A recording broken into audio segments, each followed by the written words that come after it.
Okay, so in this video, we are gonna talk about how do we handle the nonce. And well, for the none, sometimes, well, if you have a ugly data set with a lot of missing values, you load the data and you will see a lot of the nonce. And the none, a none, is short for not a number.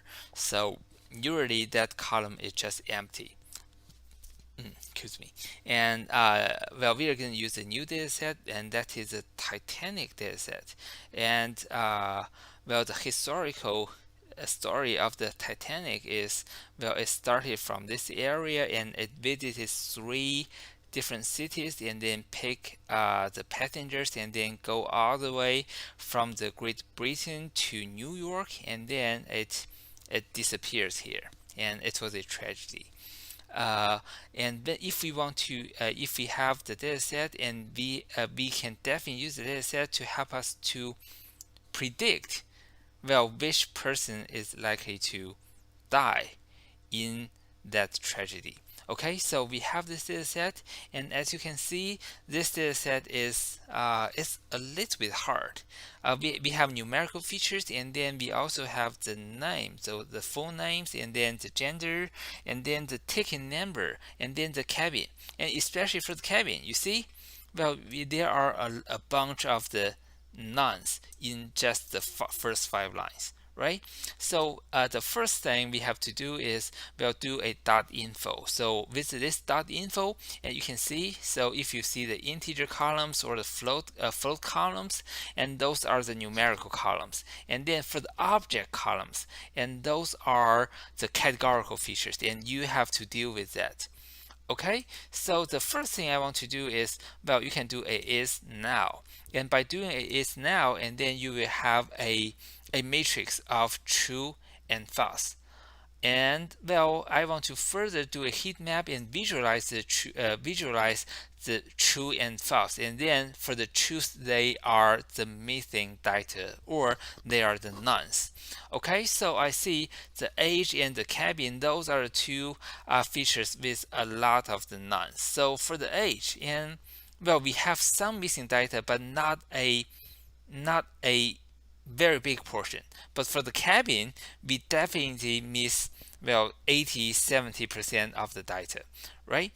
Okay, so what we can do is, well, we can separate the for the ages, for each of the missing value, we can just replace that with the average. And well, this is one of the easiest strategy that we can fix the missing data. So if the passenger's age is missing, and then we just assume that that person has the average age of all the passengers. We know the ages. Well, and I decided I want to do that a little bit different, because remember, we have the passenger classes, and we have the class 1, class 2, and the class 3, right? So instead of replacing all the missing ages with the same age, we want to replace the missing ages with the average age on or in the same passenger classes. Okay, so for the first class, and then the average might be 38.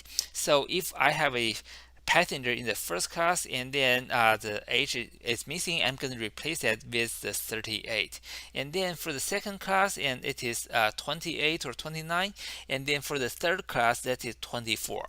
So that makes sense to me, because if someone from the Great Britain was able to afford the first class ticket, I would suspect this person is rich, and then, well, it's likely to be a little bit older too. And then for the third class, well, they are more likely to be the less wealthy people, right? Okay, so I created a function. So for a function, and well, if the current cell has the age to be a now, and then depending on the P class, I'm going to return 37 if it is class 1, and then 29 if it's class 2. Otherwise, which is class 3, I'm going to return a 3. Oh, a 24. And otherwise, if this the current record has the age, and then I'm going to just return the current age. I don't want to overwrite an existing age, right? So we want to take the two columns, the age and the p class, and then I want to apply this function. And after applying this function, I have a new set of the ages without the missing ages field, right? So I want to do a replace. So I'm replacing the age column with the new age column after I have filled in the missing ages. And after that, if I want to do a heat graph again, and you can see for the age column, we have that all fixed. And the next part, and how do we fix the cabin? Well, I have two arguments that I would like to drop that. So number one, I don't think cabin is a super important feature. I can't say cabin is not important at all. Well, if you are at a specific place, and you may, if your cabin is at a specific place, and you may have a better chance to survive. But I would say cabin doesn't seem to me like a super important feature. And number two, there are just so many missing data in the cabin column. So I would say let's just throw that away.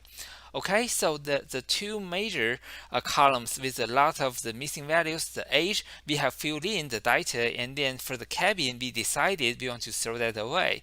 And to be safe, let's just create a mask of the is now, and then we do a df train, and then we apply this mask to the dataset, and then we find on the embarked column there are two missing values. So there are just two values, and probably I don't want to spend the time to fix it, and I'm gonna just throw those two away.